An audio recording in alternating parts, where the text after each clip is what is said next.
Magandang hapon mga ka-happy hour. Narito ang mga balita para sa MBC TV Network News Update 5 PM edition. Ex-DPWH Regional Director ng Ilocos Region iginiit na walang ghost project. Yan ang MBC TV Network News ni Kyle Bulias. Nanindigan ng dating Regional Director ng Department of Public Works and Highways sa Ilocos Region na walang ghost project sa naturang lugar. Sa panayam ng DZRH News, sinabi ni Engineer Ronald Tan na natapos na ang accreditation ng mga law enforcement agencies sa rehiyon. Sinabi rin ni Tan na lahat naman ng mga rehiyon ay iniimbestigahan dahil sa anomalya sa mga flood control project, kaya hindi na nito kino-question ang pagsibak sa kanya sa pwesto. Dagdag pa nito, noong Desyembre pa ng taong 2025 siya nakabakasyon kung saan hanggang Pebrero sana ang kanyang leave para sumailalim sa medical check-up. Samantala, dinepensahan nito ang itinatayong San Quintin Bantay Road sa Ilocos Sur na noong 2020 pa sinimula ng konstruksyon. Kaugnay ito ng ulat na idineklara ng tapos ang tulay sa mga papeles kahit na hindi pa natatapos ang konstruksyon nito. Binigyang linaw ni Tan na ang naturang proyekto ay isang multi-year project na may proposed budget na 1.1 billion pesos at sa 2027 pa matatapos. Paliwanag nito, ang bawat report nila ay nakabase lamang sa alokasyon ng budget rito kada taon. Ibig sabihin, ang deklarasyon ng 100% sa kanilang report ay nangangahulugang nagastos na ang pondong inilaan para sa naturang taon. Kasi, halimbawa kami po kasi nagre-report, may reporting kami based doon sa kung ano yung allocation sa isang taon per year, particular year. Diba? Kung halimbawa po may binabanggit nga ako sa news, may 94.5 million na na-release. Hanggang ngayon hindi pa rin tapos. Pero sa papel, tapos na yung 94.5 million. Diba? Yung particular year po na 90.5 na release, particular year na 94.5 million, natapos yun. Yung pinondohan ng 94. Nagawa na yun. Pero yung buong project, hindi pa. Yung kabuuan ng project, hindi pa po.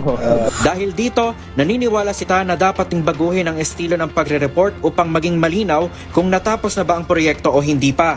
Ayon kay Tan, ang nasabing tulay ay 68% pa lamang natapos at kinakailangan pang pondohan ng 378 million pesos para matapos. Si Tan ay kabilang sa 4 na regional director na sinibak bilang bahagi ng isinasagawang department-wide shake-up dahil sa pagkakasangkot ng DPWH sa flood control scandal.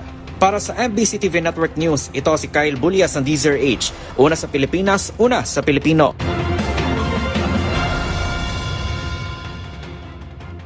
Samantala, mga bagong e-gates sa NAIA, sinubukang pakialaman ng ilang kongresista. Ibinunyag ni Ombudsman Boying Remulla na may ilang kongresista kasama ang ilang matataas na opisyal ang umano'y nagtangkang makialam sa pagpapatupad ng bagong immigration e-gates sa NAIA dahil sila umano ang naglaan ng pondo para rito. Alam mo yan, ha? Sinubukang pakialaman ng ano yan. Oo nga, sinabi mo nga. Ng ilang congressman. Meron pa? Meron. Na may kasamang matataas. Sila raw naglagay ng pondo. Yun? Pinapakay ako, alam ko yan. Sabi ko, wala akong pakialam. Pero nagulat ako kasi normally, di ba, galing ka dun sa terminal. Pipila ka na mahaba. Hindi, kwan yung surprise di ba? Kasi padiretso ka muna ng mahaba, pagdating doon sa kanto, yung duty free, pag kanan mong ganun, doon mo makikita I-gates. Doon ka mabubulaga, yung pila. Di ba dati? Mahaba pa yung lakad ko, magmula doon sa pinto ng aeroplano.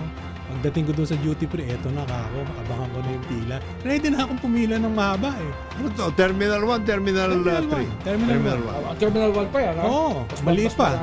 Oo. Pagkanan kong ganun nung duty free, walang pila. Diretso ako, salpak nung passport, labas. Walang 5 minuto yung buong proseso. Nandun ako sa harapan ng kuhanan ng bag.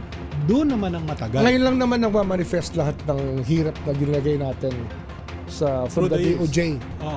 Kasi it takes 3 years to really make something. Correct. It takes 3 years. Kaya nga napaka-importante na yung mga legacy projects maayos na mabuti.